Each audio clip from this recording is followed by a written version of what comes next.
Estimados amigos, muy buenas tardes por estar presentes en esta conferencia virtual del mes de agosto. Me da mucho gusto saludarles en esta presentación, en esta conferencia del mes. Esta es la conferencia previa, ya es la última, antes del congreso que tendremos aquí en la ciudad de Mérida, Yucatán, donde los esperamos con mucha alegría, con muchas ganas de que disfruten este evento académico y social. Va a ser un momento de convivencia y espero que nos veamos pronto todos los que están inscritos, que ya son mucha gente, y los que se animen también. Acá los esperamos con los brazos abiertos. Tenemos un programa que al final les voy a enseñar cómo va quedando, pero pues tenemos un equipo de gente muy profesional y muy comprometida que nos está ayudando a terminar los pendientes. Pronto tendrán noticias del concurso de fotografía que es abierto a todos y de los talleres que vamos a ofrecer antes pre-congreso. Sin más, voy a darle la presentación de nuestra conferencista del día de hoy. La ponente del día de hoy es la doctora Hilda Garza. Ella es médico especialista en genética por el Instituto Politécnico Nacional y alta especialidad en genética perinatal por el INPER. Está certificada por el Consejo Mexicano de Genética AC. También la doctora Hilda cuenta con una maestría en ciencias médicas por la Universidad Anáhuac.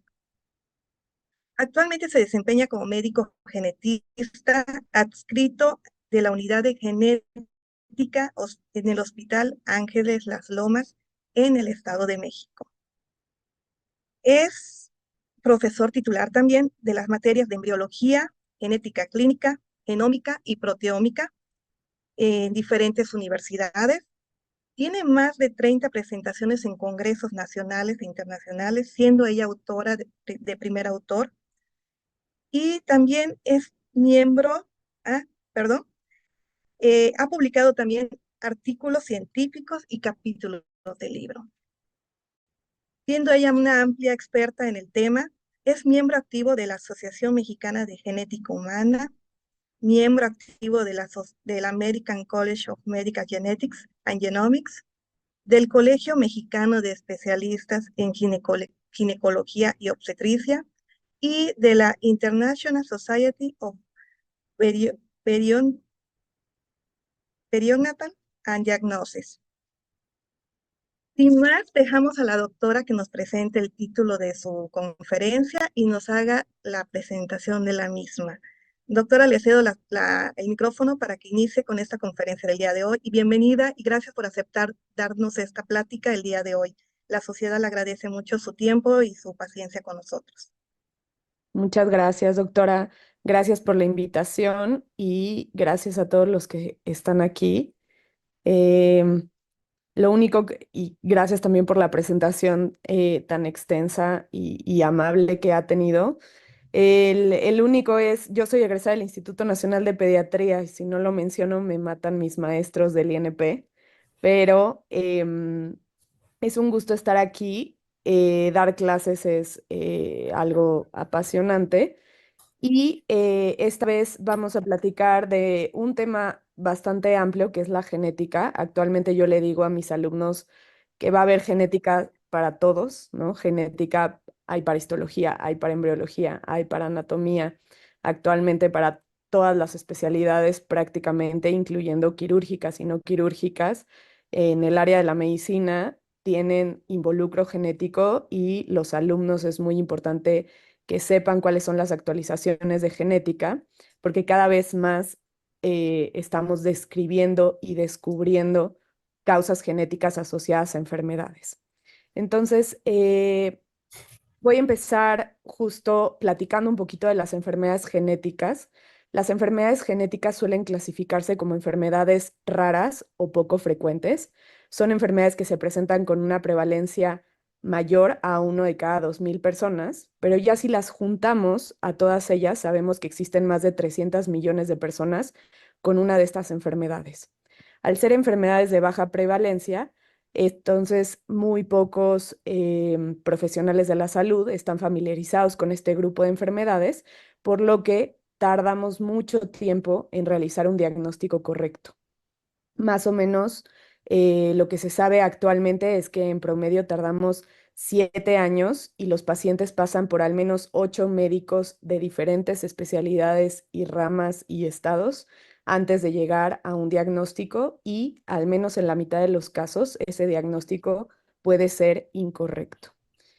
Eh, ¿Qué es genético? Lo primero es definir que cuando hablamos de genético estamos hablando de algo que se encuentra dentro de nuestra información germinal, dentro del núcleo principalmente. Estamos hablando aquí de enfermedades de nacimiento, de alteraciones genéticas que suceden en meiosis y pueden estar estas alteraciones genéticas. Actualmente el concepto que utilizamos son variantes o variaciones genéticas que pueden existir a nivel de cromosomas, que es lo más grande descrito y lo primero que se describió a nivel de microscopio.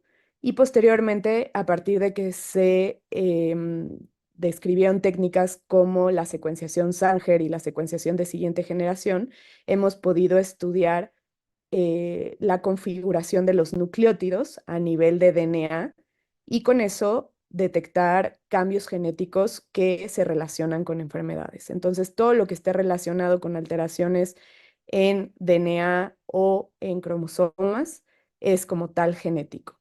Ahora, la cantidad de nucleótidos que tenemos por células es cercana a 3,2 millones de nucleótidos, los cuales están repetidos miles y miles de veces, ¿ok?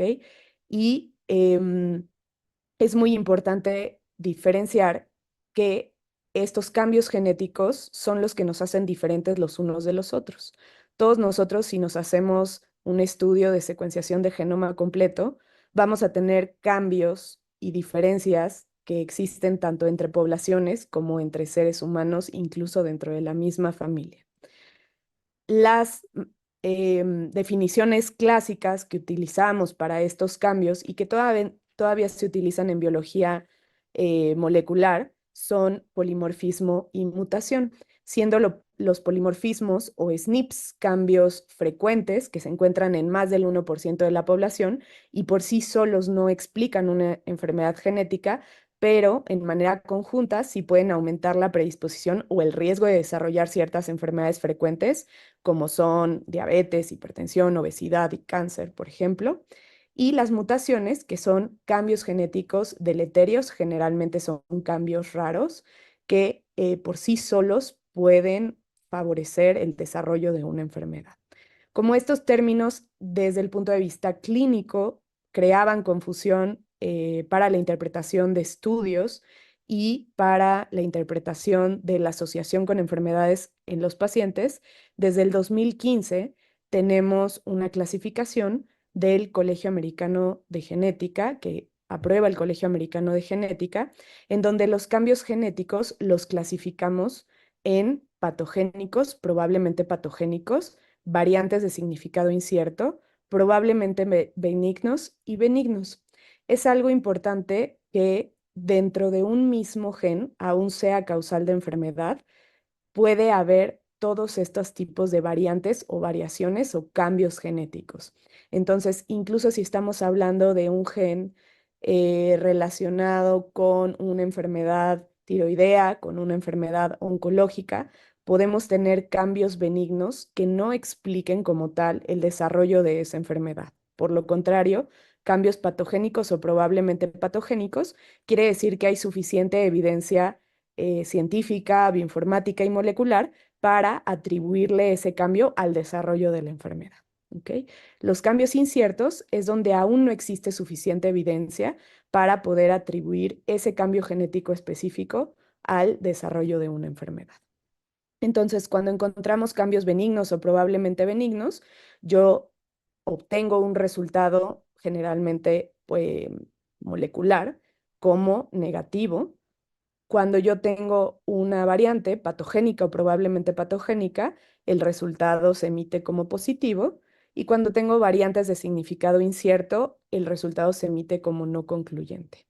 Ahora, estas variantes de significado incierto son muy frecuentes en ciertas poblaciones, también por la cantidad de estudios de investigación que se hacen relacionados a cierto grupo de enfermedades o la cantidad de estudios moleculares que se hacen en poblaciones en general, ¿no? Entonces, las poblaciones que hacen más estudios moleculares tienen más información bioinformática ya de la variación y la diferencia entre la variación humana normal y la variación relacionada con enfermedad. ¿Cómo abordamos nosotros desde el punto de vista médico las enfermedades genéticas? Genética es una especialidad que es de entrada directa después del ENARM.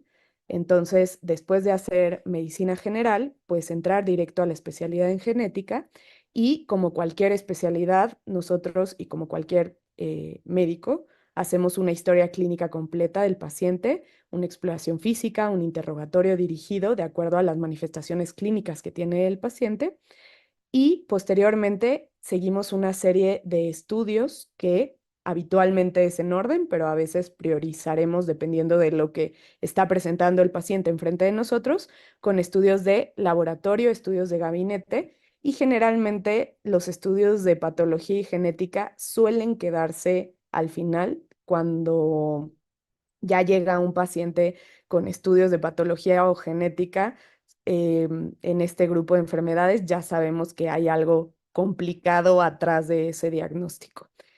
Casi siempre cuando tenemos hallazgos en cualquiera de estos tres niveles, tenemos que regresar a la historia clínica para hacer la correlación entre el hallazgo que estamos viendo y el diagnóstico presuntivo en el paciente, ¿ok? Y es muy frecuente que de manera extensa, ahora que cada vez están de manera más accesible los estudios de genética para todos nosotros en ya muchos laboratorios, tanto públicos como privados, es muy frecuente que después de la historia clínica se salten por completo estudios de laboratorio, gabinete y patología y se vayan directo a los estudios de genética. Entonces, una vez que tenemos estudios de genética y nos saltamos los niveles previos, es muy frecuente que tengamos que regresarnos a hacernos correlaciones clínicas porque los hallazgos de genética dependen completamente de la descripción del fenotipo. Yo no puedo hacer un estudio de genética si no tengo una sospecha clínica previa y si no tengo datos suficientes para contribuir con esta base de datos bioinformática y tener un análisis completo y correcto y aprovechar esta información para tener un análisis pues certero que nos dé un diagnóstico correcto en este paciente. Eh, Como les decía, en una consulta de genética habitual, nosotros hacemos una historia clínica y dentro de la historia clínica, una de las principales cosas que hacemos nosotros es llenar los antecedentes heredofamiliares, para lo cual en la rama de la genética clínica utilizamos esta herramienta que es un árbol genealógico para ver de manera visual los antecedentes heredofamiliares de esa paciente o de ese paciente relacionados con el diagnóstico actual y podamos delimitar formas de herencia o cosas que se están repitiendo que nos sugiere que algo pueda ser potencialmente hereditario. Hacemos una exploración física detallada y en exploración física depende ahí de lo que estemos viendo, ¿no? No siempre me refiero a cuestiones físicas. Nosotros vemos también estudios de hematología, estudios de oncología, estudios de inmunología, estudios de histología, biopsias, patología, otros análisis clínicos que contribuyen a que nosotros creemos esta imagen en nuestra cabeza, intentando llegar a una impresión diagnóstica y después seleccionar cuál es el estudio genético más adecuado para ese paciente y si es que lo requiere y se va a beneficiar del mismo. Para cuando escogemos un estudio molecular, la metodología más comúnmente utilizada para estudiar los genes es una metodología que se llama secuenciación de siguiente generación. Actualmente existen muchos niveles de estudios, tanto citogenéticos como moleculares. Sin embargo, se está intentando buscar como una herramienta que eh, pueda analizar la mayor cantidad de información genética al mismo tiempo. ¿Ok? Entonces, normalmente se toma un estudio de sangre. En la mayoría de los pacientes hacemos muestras, analizamos muestras de sangre, donde adentro de las células de la sangre tenemos el material genético, el DNA, escrito con estos 4 nucleótidos. El DNA se fragmenta, se ensambla en unas superficies sólidas y se realiza un proceso de secuenciación masiva en paralelo, es decir, más de 20.000 o 22.000 genes al mismo tiempo se pueden analizar y después esa información de secuenciación, de análisis de secuencia, se pasa a la computadora para hacer un análisis bioinformático y obtener un cambio genético que esté explicando el diagnóstico del paciente. Entonces, algo importante que siempre les explico pues, a mis alumnos y en las pláticas que doy es que es muy importante que estos estudios no solo implican pedir estudios. Como ya dijimos muchas veces, y es muy frecuente en población mexicana, que encontremos variantes de significado incierto, cambios que aunque están ahí en el DNA, no son 100% claros que se asocian al diagnóstico del paciente y darlos como positivos siendo inciertos es algo grave porque comprometemos pues a esa familia y ese paciente a tener un diagnóstico definitivo que tal vez no es correcto. Y muchas veces con el tiempo, estas variantes genéticas se van reclasificando con el tiempo, pero muchas veces dejar a los pacientes como incierto, pues deja muchas dudas a la familia de entonces para qué, cuál fue la utilidad de este estudio y nosotros tenemos que buscar herramientas para intentar reclasificar en ese momento hacia probablemente patogénico o probablemente benigno y darles una explicación de qué está pasando con este diagnóstico. ¿Ok? Cuando tenemos este tipo de hallazgos, como son los hallazgos inciertos, y cuando analizamos muchísima información genética al mismo tiempo, solemos encontrarnos con cosas que no estábamos buscando de inicio. El ejemplo más frecuente son variantes de significado incierto. Sin embargo, es muy frecuente también que encontremos cuestiones como estas. No se ha detectado ninguna variante de relevancia clínica para el fenotipo descrito, pero sí se ha identificado una variante que está como investigación. Entonces, sí tenemos un cambio, pero todavía no se sabe exactamente qué hay, todavía se está investigando. Igual cada vez más frecuente que en estos estudios nos encontramos genes que siguen en investigación o donde la correlación clínica con un fenotipo específico es parcial y hay que esperar un poco o investigar un poco a ver si existe más información. Dos cambios genéticos que se relacionan con un fenotipo similar, es decir, que son diagnósticos diferenciales entre ellos y entonces nosotros tenemos que regresar a hacer la correlación clínica, muchas veces hacer más estudios para poder interpretar cuál es el cambio genético causal. A veces también nos encontramos no con dos, sino con uno, dos, tres, cuatro, cinco, seis, siete, ocho hallazgos de significado incierto que cuesta trabajo interpretar, que hay que analizar uno por uno para determinar la correlación clínica con el diagnóstico que tiene el paciente. Y muchas veces también, dependiendo de lo que se firme en el consentimiento informado y lo que se acuerde con el paciente o con la familia, se pueden detectar hallazgos adicionales o hallazgos secundarios. Esta es la lista nueva de actualización del Colegio Americano de Genética que explica cuáles son los hallazgos secundarios que se recomienda a los laboratorios que reporten cuando hacemos estudios tan grandes como secuenciación de genoma o de exoma completo. ¿Y por qué se sugiere reportar estos hallazgos? Porque los pacientes tienen un beneficio clínico de saber esta información. Son genes que se consideran accionables, o sea que existe relevancia de saber esta información para poder prevenir ciertas cuestiones en estos pacientes. Después de que tenemos un resultado, lo que se hace clásicamente con los pacientes es reclasificar cuando encontramos una variante incierta y analizar cada una de las variantes, como ya mencioné anteriormente, y le damos una interpretación clínica. Muchas veces tenemos que encontrar otros reportes de casos en la literatura, o, otros estudios de investigación, ya sea a nivel básico o a nivel clínico, que apoyen el hallazgo relacionado con el diagnóstico. Y con eso ya se puede dar lo que llamamos nosotros asesoramiento genético, que es determinar en esa paciente o en esa familia los riesgos de que potencialmente sea hereditario, la probabilidad de que pueda desarrollar otras enfermedades relacionadas con ese hallazgo, dar un seguimiento y un pronóstico mucho más específico y cada vez más en genética opciones terapéuticas dirigidas.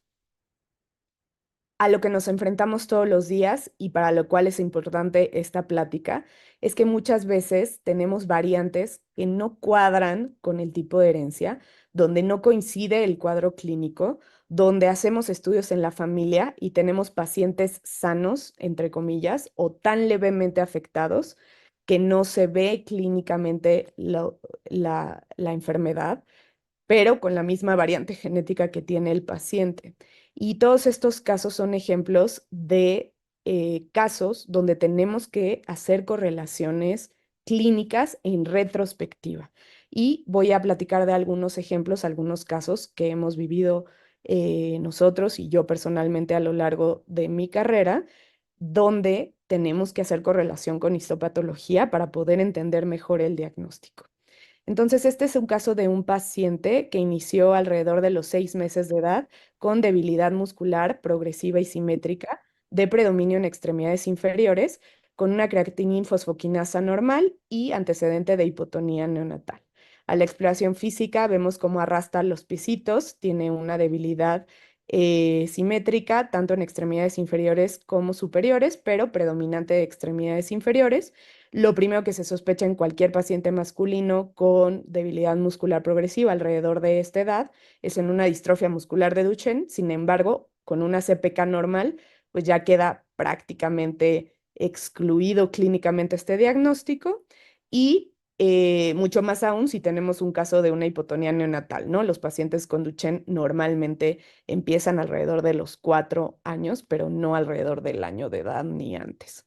Este es el paciente, el que tenemos aquí encuadrado. Este es un árbol genealógico en donde tenemos antecedente de 3 muertes, una al día de vida, a un día de vida extrauterina, una bebita con hernia diafragmática congénita y unos gemelos que fallecieron, uno en etapa prenatal como un óbito y una al año y 3 meses de edad con diagnóstico de citomegalovirus y microcefalia y este tercer paciente en estudio por probable alteración muscular genética. ¿Ok?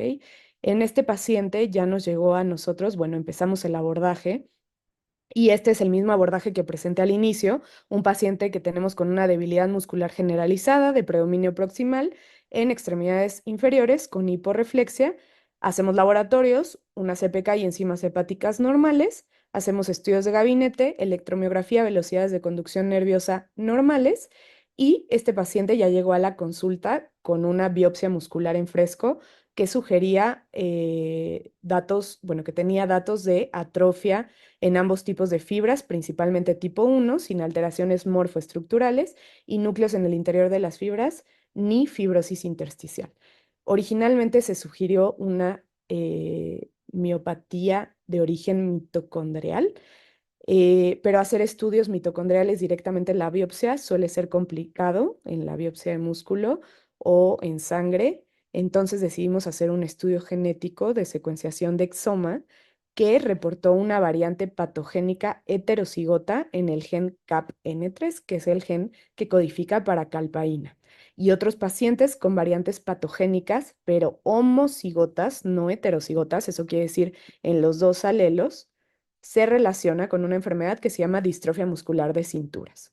Entonces, cuando tenemos una variante que clínicamente podría coincidir con el cuadro clínico que tiene el paciente, pero no coincide el, el- la variante o la forma de herencia con lo que nos están reportando, aquí lo que esperábamos era una variante en estado homocigoto, es decir, en los dos alelos, tanto el alelo materno como el alelo paterno, y entonces teníamos que investigar un poco más. Lo primero que se propuso justamente es buscar y rebuscar en la biopsia muscular que ya se había hecho, sobre todo buscando la expresión de calpaína en músculo, ¿no? Que era algo que inicialmente no se había buscado. Entonces, basado en otros estudios, nosotros ya sabemos que las calpainopatías presentan hallazgos tanto en resonancia magnética muscular como aumento de la distribución grasa y disminución del tamaño de las fibras musculares.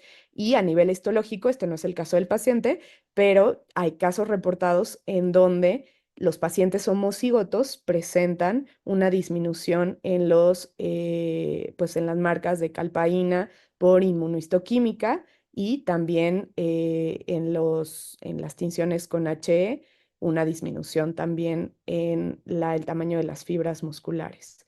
Este es un control que es utrofina, que se utilizó aquí y específicamente en este reporte de casos se observaba un incremento parcial de utrofina comparado con calpaína y comparado con el control. Entonces, esto fue lo que se propuso desde el punto de vista histopatológico. Este es un paciente que hasta donde llegamos todavía no se realiza esto.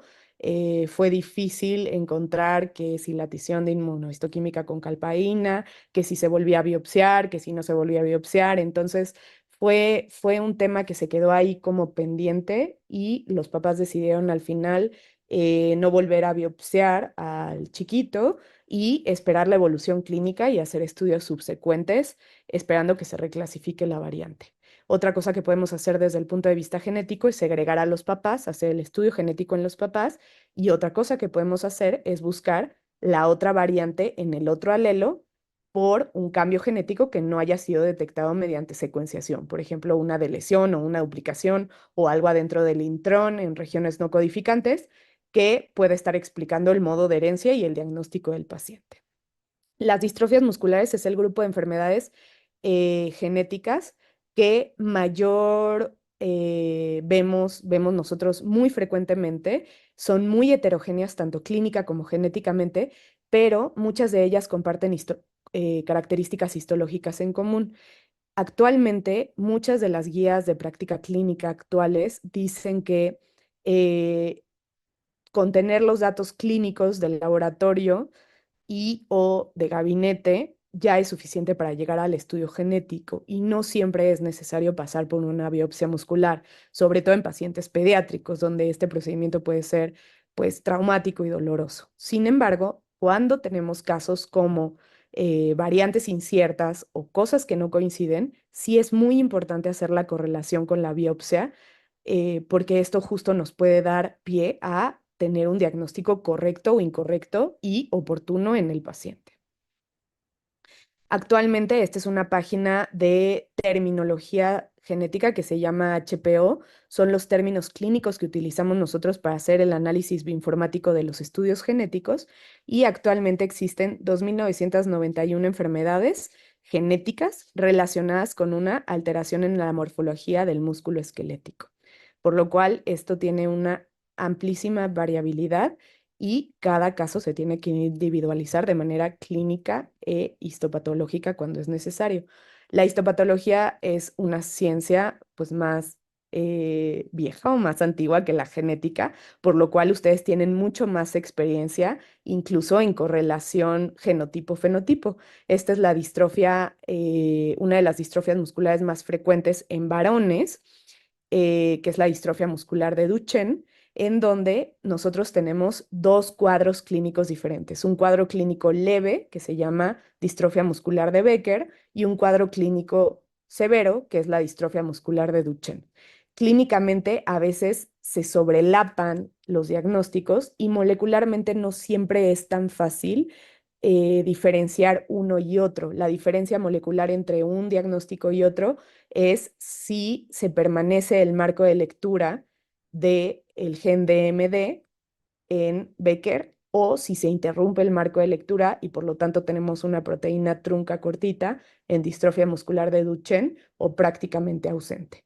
Entonces, estas correlaciones, pues ustedes las conocen mucho mejor que yo, se han hecho desde hace muchísimos años y actualmente es una forma pues muy segura de correlacionar la parte genética con la parte histopatológica. Es importante que a veces nos llega el estudio de patología antes o a veces nos llega después. Yo puedo poner muchos ejemplos. Yo también en el IMPER veía muchas pacientes embarazadas y como parte de la formación que teníamos nosotros en el Instituto Nacional de Perinatología era ir todos los días al servicio de patología a revisar todas las pérdidas gestacionales y los tejidos también igualmente y muchas veces también las placentas para hacer la correlación clínica. Entonces, este es un caso justo que nos llegó allá en el IMPER, donde ya venía la paciente estudiada de otro instituto de la Secretaría de Salud, una paciente femenina de 23 años de edad con debilidad muscular desde el año de edad. Nunca presentó ni gateo ni deambulación. Ya llegó a la consulta con atrofia de extremidades inferiores, posteriormente atrofia de extremidades superiores. Ella no es la paciente, pero es una paciente fenotípicamente muy similar, con una creatinina fosfoquinasa elevada y una inteligencia normal. Primero fue referida a los 6 años de edad con diagnóstico de distrofia muscular de Duchenne, lo cual, pues por supuesto, es incorrecto, ya que este diagnóstico es en hombres por ser una enfermedad ligada al cromosoma X. Y después de excluir ese diagnóstico, llegó a como una probable distrofia muscular por la CPK elevada y la debilidad muscular progresiva, con lo cual se realizó una biopsia muscular en músculo esquelético que hicieron varias tinciones y la relevante fue una tinción por inmunohistoquímica con merosina negativo y una resonancia que clínicamente decía que los datos que se observaban en la resonancia de músculo esquelético eran coincidentes con una distrofia muscular merosina negativa. Las distrofias musculares merosinas negativas son las formas más frecuentes de distrofias musculares congénitas, con lo cual, pues clínicamente hacía mucho sentido. Alimper llegó con nosotros con un embarazo de 15 semanas de gestación y en los antecedentes heredofamiliares de importancia, una hermana con debilidad muscular congénita. Cuando nosotros decidimos hacer el estudio molecular, es cuando la paciente pregunta si su bebé puede presentar la misma enfermedad que tiene ella o no. La única manera de asesorar a esta paciente es confirmando el diagnóstico de manera molecular, por lo cual se realizó un estudio de panel de genes, o sea, un estudio de más de 2 genes relacionados con distrofias musculares. Y de manera de diagnóstico diferencial y un poco coincidental, incluimos una enfermedad que se llama atrofia muscular espinal, que es otra de las enfermedades más frecuentes, y en esta paciente se descartó el diagnóstico de distrofia muscular por merosina negativo y se confirmó el diagnóstico de atrofia muscular espinal. ¿Ok? Se encontraron dos variantes patogénicos en el gen SMN1, lo cual pues es un diagnóstico que no esperábamos de inicio, ya clínicamente y en retrospectiva, cuando ya tienes un estudio molecular, todos los diagnósticos son muy obvios y muy lógicos, pero en ese momento, ya con una biopsia y una resonancia compatible con un diagnóstico clínico y una clínica compatible, pues no esperábamos ese diagnóstico, pero el asesoramiento genético pues ya fue diferente, ¿no? Lo que hicimos fue estudiar a su pareja porque es muy frecuente ser portador de variantes genéticas en este gen y entonces de eso dependía si el bebito podía o no estar afectado con esta enfermedad. Este es otro caso, este es de la consulta privada, es un paciente con trastorno del espectro autista moderado, hipermovilidad articular e hiperelasticidad cutánea, que llegó a la consulta directamente a hacerse un estudio genético de exoma por trastorno del espectro autista. Actualmente sabemos que 1 de cada 3 niños con trastorno del espectro autista presenta un cambio genético responsable de ese diagnóstico, hijo único de la pareja. Ellos venían de Estados Unidos y de India, por eso toda la historia la van a ver en inglés. Y cuando hicimos el estudio de secuenciación de exoma completo, encontramos una variante heterocigota de significado incierto en un gen que es ATP7A relacionado con síndrome de Menkes ligada al X. Al ser una variante de significado incierto y el cuadro clínico no estar directamente relacionado con trastorno del espectro autista, pues tuvimos que regresarnos otra vez a hacer correlaciones para poder darle un significado a este diagnóstico. Estos son análisis bioinformáticos. Nosotros, cuando intentamos reclasificar una variante de significado incierto, siempre buscamos este tipo de análisis. Ahorita que está muy de moda la inteligencia artificial, pues justo estos análisis son predictores bioinformáticos de si ese cambio a nivel de DNA tiene una repercusión dañina o deleteria a nivel de la proteína. Y la mayoría de los análisis bioinformáticos en ese momento pues decían que sí, que la proteína sí tenía una implicación deleteria y probablemente había una alteración en la función de la proteína, aunque esta variante estuviera clasificada como incierta. El espectro clínico de ATP7A es súper amplio, va desde síndrome de Menkes, que es la forma más severa, hasta neuropatía distal motora, que es la forma más leve de presentación en el adulto. Todo lo que está encuadrado en cuadros rojos son los diagnósticos que sí tenía el paciente, por lo cual tenía sobrelapamiento clínico parcial. Sin embargo, después, esto ya fue la segunda consulta, pero se los pongo de antemano, lo que hicimos para hacer la correlación clínica fue completar con estudios de laboratorios en estos pacientes, tanto en Menkes como en enfermedad de occipital horn. Se espera unos niveles bajos de cobre y ceruloplasmina, los cuales no tenía el paciente. Se hicieron aquí en mayo, niveles normales de cobre y ceruloplasmina. Y también se hizo una radiografía de cráneo buscando este hallazgo característico del síndrome de occipital horn o cuerno occipital, donde se ve esta prominencia a nivel occipital ósea que no tenía el paciente. Este no es el paciente, esta es una referencia de un paciente con ese diagnóstico.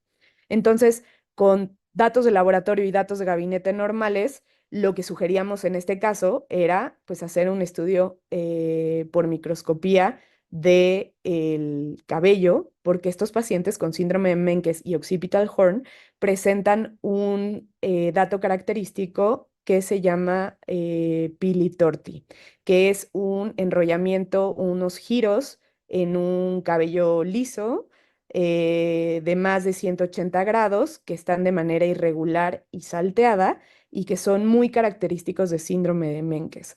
Otros hallazgos que podemos ver también en el cabello son otros ejemplos como tricorrexis nodosa o interrupciones en el cabello que nos pueden dar pie al diagnóstico. Esto quedó pendiente y el paciente se regresó a Estados Unidos ya con estos pendientes y con una correlación parcial, pero no pudimos confirmar el diagnóstico al 100%. Otros ejemplos de diagnósticos que tienen cuestiones muy patognomónicas a nivel de microscopía óptica en cabello es este diagnóstico que se llama síndrome de Griscelli. El síndrome de Griscelli clásicamente es una alteración en el transporte y la vía de la melanina. Presentan este cabello plateado y estas cejas como plateadas, que clínicamente son muy evidentes, pero no siempre todos los pacientes presentan estas características físicas tan evidentes y el diagnóstico se hace observando estos cúmulos de melanina amplios en el cabello con hipopigmentación, pero con cúmulos amplios lineales de melanina. Y por último, y no menos importante, quise poner un ejemplo de cambios histopatológicos que para nosotros son patognomónicos en diagnósticos que clínicamente son diferenciales para nosotros, como las enfermedades lisosomales. Las enfermedades lisosomales o de atesoramiento lisosomal son enfermedades donde las enzimas que destruyen todos los desechos que participan dentro de la función de los lisosomas habitual no funcionan de manera correcta. De manera general, muchos de estos pacientes presentan datos clínicos similares como alteraciones en el neurodesarrollo, crisis convulsivas, hepato y esplenomegalia, pero cuando se hace un aspirado de médula ósea hay datos que son muy característicos y que incluso dieron nombre de esta enfermedad, como son los linfocitos vacuolados que se pueden observar en varias esfingolipidosis con estas vacuolas adentro de los linfocitos muy evidentes. Este paciente tiene diagnóstico de alfa-manosidosis y las células de Gaucher que se observa en esta tinción con HE en forma de papel corrugado o papel encerado, donde vemos este acúmulo de lípidos también en las células fagocíticas, como son los macrófagos, y esta descripción dio el nombre y es patognomónico del síndrome de Gaucher. Este es un caso de un paciente masculino de 23 años de edad que tenía historia desde hace un año de un dolor insoportable de tipo urente intermitente, predominantemente en dedos y manos de los pies, con parestesias u hormigueo inducido por estrés emocional y en ocasiones fiebre. A este paciente lo hospitalizaron para estudio y de manera incidental se dieron cuenta que tenía proteinuria y ya datos tempranos de insuficiencia renal, para lo cual se realizó una biopsia renal y microscopía electrónica. A la exploración física solo teníamos estas lesiones dermatológicas y un poquito de lesiones vasculares también en la esclera, pero en la biopsia renal ya fue un hallazgo muy evidente. Este tampoco es mío, es un artículo publicado en New England, pero donde observamos un patrón pues muy característico que se llama células en cebra, con este patrón lineal que nos hace un diagnóstico pues igual casi patognomónico de un síndrome que se llama síndrome de Fabry.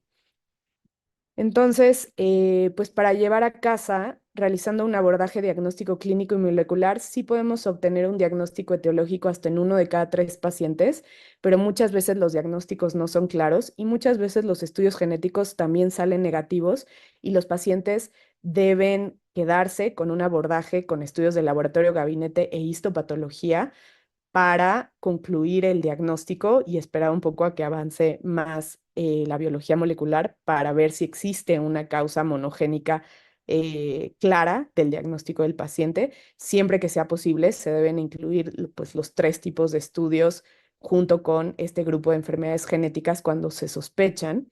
Y es muy importante la correlación genotipo-fenotipo para hacer un diagnóstico correcto en este grupo de pacientes.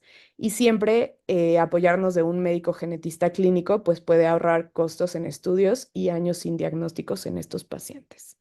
Muchas gracias y estoy a sus órdenes para cualquier pregunta que tengan.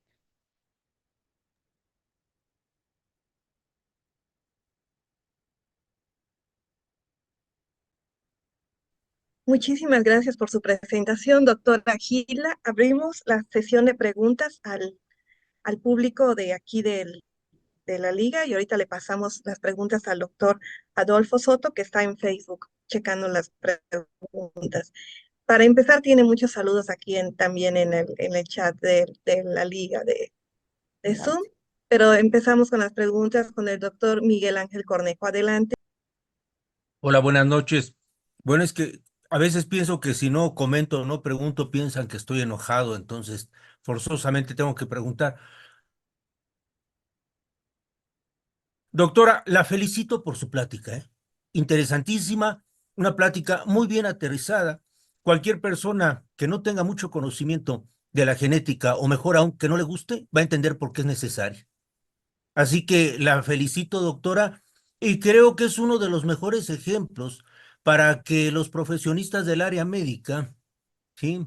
Del área biológica, entiendan lo que son las asignaturas básicas fundamentales y lo importante que son para el desarrollo profesional. La felicito, doctora. Excelente plática. Muy bien. Muchas gracias, Gracias. doctor. Gracias.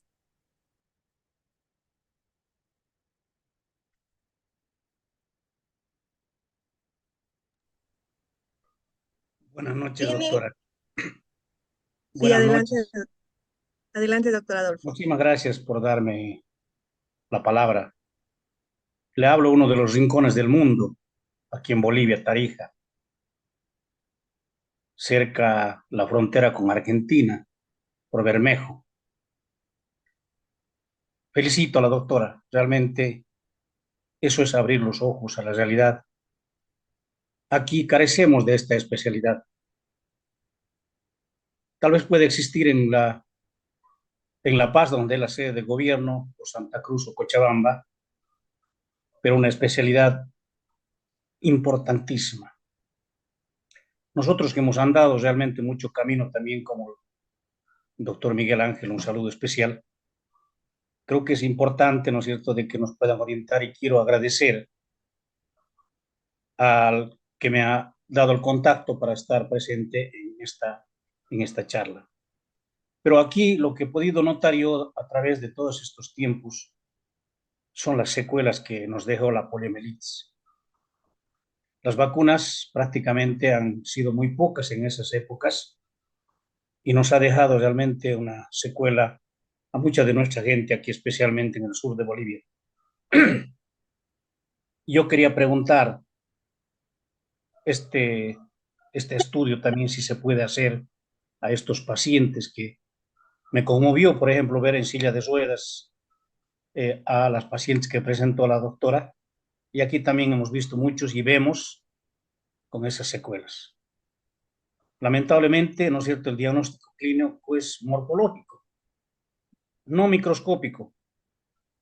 Y yo soy docente de la Facultad de Medicina de aquí del sur de Bolivia, en histología, y siempre recalco esto. Les abro los ojos a nuestros jóvenes estudiantes, porque son materias básicas, como dijo el doctor Miguel Ángel, y por eso es que estoy presente en esta reunión. Muchísimas gracias. Agradezco mucho y, por favor, si pudiera contestarme la doctora Hilda para poder documentar. Claro que sí, muchas Gracias. gracias. Gracias por la pregunta.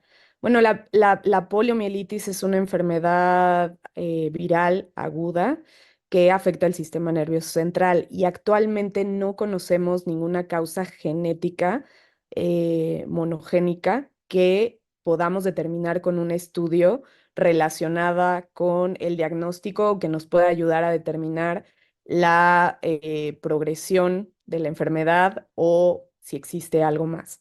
Lo que sí sería importante en estos pacientes es hacer diagnóstico diferencial con otras neuropatías de tipo axonal o síndromes como miastenia gravis u otros síndromes de destrucción muscular que puedan, que sí puedan ser de origen genético, ¿no? Sería esa mi recomendación, más que si ya tenemos confirmado el diagnóstico de poliomielitis, buscar algo genético, ¿no? Sabemos que es una enfermedad viral multifactorial, predominantemente con ese factor de riesgo relacionado. Seguramente que hay, así como en COVID aprendimos mucho de genética también, debe haber factores genéticos que aumentan el riesgo o que ya se ha visto que incrementan el riesgo, la predisposición de desarrollar una enfermedad grave, pero no existe actualmente como un estudio clínico que podemos mandar a pedir a un laboratorio para determinar estos factores de riesgo genéticos. Normalmente son cosas que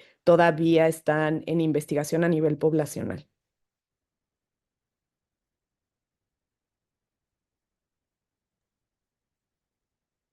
Muchas gracias por su participación, doctor, y saludos hasta Bolivia, donde nos escuchan y nos siguen.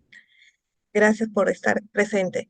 ¿Alguien más tuviera alguna pregunta aquí sí, damos la palabra a Cami Berber. Adelante. Hola, buenas noches. Yo soy estudiante de medicina de la Universidad de Guadalajara y bueno, primero que nada, gracias. La plática estuvo bastante interesante porque creo que siempre genética es como que este tema al que todos le tenemos mucho pánico, pero fue muy digerible. Y la verdad es que más que como pues duda es como qué tanto se puede aplicar este tipo de estudios de manera profiláctica, no tanto como ya en la gestación o cuando nace un bebé, sino desde antes en el proceso de la planeación de un embarazo, el seguimiento a este mismo. Digo, creo que todos sabemos que cuando una pareja se va a casar, tienen que hacer como que estas pruebas de salud en las que se aseguren que son compatibles, que básicamente siempre se trata solo con los tipos de sangre, pero si ya nos vamos a parejas que tienen el acceso a o que pueden tener el control de qué tanto se puede aplicar como profilácticamente para evitar pues un embarazo riesgoso o una gestación que ya pueda desarrollar algún tipo de mutación. Sí, doctora, muchas gracias por la pregunta. Pues justo me dio en el mero clavo porque yo me dedico a eso todos los días, a genética perinatal. Entonces, pues sí, existen dos tipos de estudios que podemos hacer. Un grupo de estudios se llaman estudios de tamizaje o de screening, que están hechos para población sana, ¿ok? Para determinar riesgos. Y otro grupo de estudios son los estudios diagnósticos. Entonces, cuando tenemos una pareja sana, sin ningún antecedente de importancia como son infertilidad, pérdidas recurrentes, un recién nacido finado por alguna causa desconocida, un óbito que no sabemos la causa o algún otro antecedente importante, discapacidad intelectual en alguno de sus hermanos, etcétera, pues está indicado hacer estos estudios de tamizaje a cualquier paciente embarazada o pareja que quiera mejorar las probabilidades de tener un hijo sano. Dentro de esos dos estudios de tamizaje están, justo como mencionó, el estudio de panel de portadores o coloquialmente dicho estudio de compatibilidad genética, que se dedica a estudiar enfermedades predominantemente con herencia autosómica recesiva y ligada al cromosoma X. Por eso se llaman de compatibilidad, porque necesitamos que en las recesivas, que ambos miembros de la pareja tengan una mutación en el mismo gen, una variante patogénica o probablemente patogénica, que en conjunto puedan tener un riesgo de tener un chiquito enfermo. Y la otra enfermedad que se pide comúnmente es un estudio de cariotipo, no porque pensemos que la pareja tiene síndrome de Down o alguno de estos diagnósticos cromosómicos, sino porque uno de cada 1000 parejas uno de cada 1000 personas tiene una translocación balanceada o un rearreglo cromosómico balanceado que en conjunto con la pareja, cuando están intentando tener bebés, puedan haber ganancias y pérdidas de información genética en el bebé y que causa enfermedades genéticas. Ahora, muchas de las enfermedades genéticas pues no son prevenibles a nivel de la pareja. Son autosómicas dominantes de novo, donde no había ningún antecedente heredofamiliar. Eso pasa pues, casi en el 70-80% de las familias. O son cromosómicas, igual, por un defecto como es la no disyunción en meiosis, como es el síndrome de Down, por algunos factores de riesgo que conocemos actualmente, pero realmente como que no existe algo para prevenirlo, pero sí para detectarlo a tiempo. Muchas gracias. ¿Alguna pregunta más para la doctora Gilda aquí en la plataforma Zoom? Yo quisiera hacer un comentario, bueno, una pregunta más que una duda, doctora Gilda.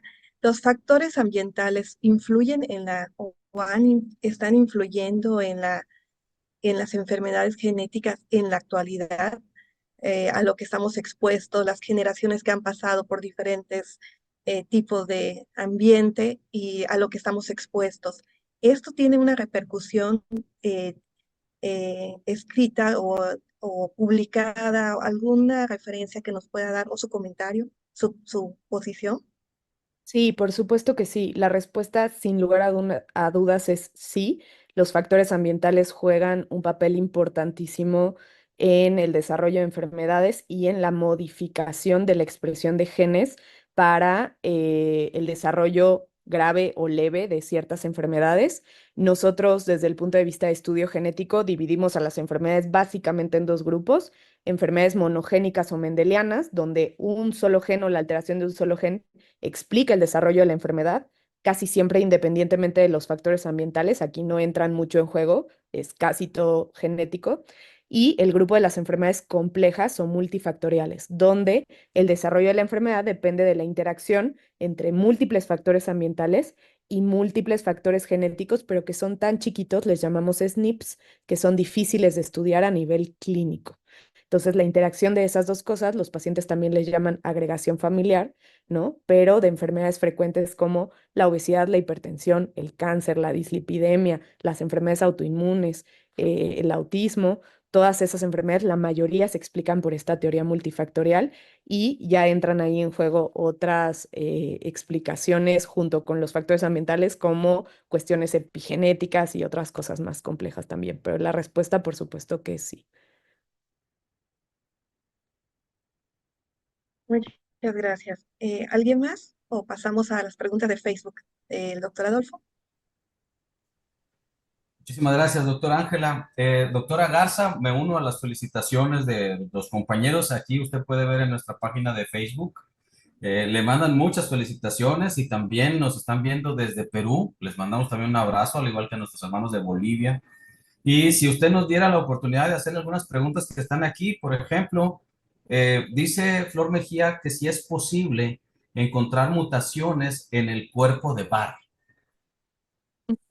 Se hacía antiguamente, se estudiaba el cuerpo de Barr en biología de la reproducción, pero actualmente ya hay otras metodologías más nuevas para hacer estudios genéticos en embriones en el área de biología de reproducción. Pero pues sí, sí se puede. Excelente, muchas gracias. También hay otra pregunta también de Flor Mejía. Dice, ¿el DNA mitocondrial puede transmitir mutaciones a las células hijas al hacer fisión las mitocondrias? Pues esta es una pregunta súper interesante. Recordar que las mitocondrias tienen herencia casi exclusivamente pues, materna, si no es que exclusivamente, por ahí hay algunos reportes de transmisión de mitocondrias de origen paterno también, pero este de hacer fisión, la verdad, desconozco específicamente. Lo que sí es que existe un concepto en herencia mitocondrial que se llama heteroplasmia y homoplasmia, lo cual se comporta como un mosaico celular en donde algunas mitocondrias están afectadas y otras no. Por lo cual, mientras más número de mitocondrias estén afectadas, pues más severo es el cuadro clínico o se expresa de mayor manera, y mientras menos mitocondrias tengamos afectadas, pues el cuadro clínico es menor. Entonces, pues asumo que sí, que de manera, una fisión celular, pues debe aumentar, ¿no? O sea, en caso de que se propague esta mutación, pero normalmente estas son cuestiones que ya se generan desde meiosis. Ujú. Muchísimas gracias, doctora. Hay una pregunta de Aurora Sánchez y dice, ¿usted sabe cuáles son las técnicas de tinción que les realizan a las biopsias musculares? Creo que lo mencionó, pero si nos pudiera ayudar, por favor. Técnicas de tinción para las biopsias musculares. Sí, pues hay la verdad que no soy, yo no realizo tinciones, no soy la más experta en esa área, pero generalmente se hace inmunohistoquímica, es para específicas, proteínas específicas que estemos buscando. Y mucho de lo que usamos también nosotros, pues a nivel para estudiar proteínas, pues es Western blot también, ¿no? Que como tal no es un estudio de imagen, pero sí nos habla de la presencia o ausencia de una proteína también.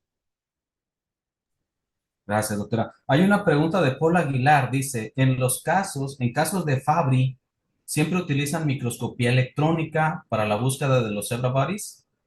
¿Sería factible el uso de frotis de sangre periférica en búsqueda intencionada de cambios morfológicos en linfocitos, neutrófilos, monocitos, entre otros leucos? Sí, sí, en el diagnóstico de Fabry justo lo que causa es una vasculopatía periférica y en otros órganos como es riñón justamente. Entonces sí, se pueden observar otro tipo de cambios vasculares y alteraciones en sangre periférica. Muchísimas gracias, doctora. Bueno, finalmente comentarles y luego tendría oportunidad de ver aquí muchas felicitaciones desde Cuernavaca, el Estado de México, me comentaba de Perú, de Hidalgo, etcétera. Agradecemos mucho su plática, muy interesante. Y pues, doctora Ángela, muchas gracias. Pues si nadie más tiene preguntas aquí en esta plataforma de Zoom, le agradezco. Gracias.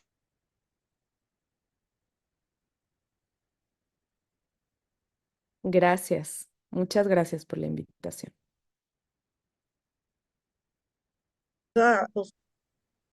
Y gracias por estar con nosotros. Si alguien más tiene algún comentario, puede decir ahorita, antes de despedir a la doctora, y agradecemos. Le haremos llegar su constancia de participación en unos días más, y a los asistentes que deseen constancia de asistencia, en un día más le daremos en la misma página del PEX el formato para que la soliciten.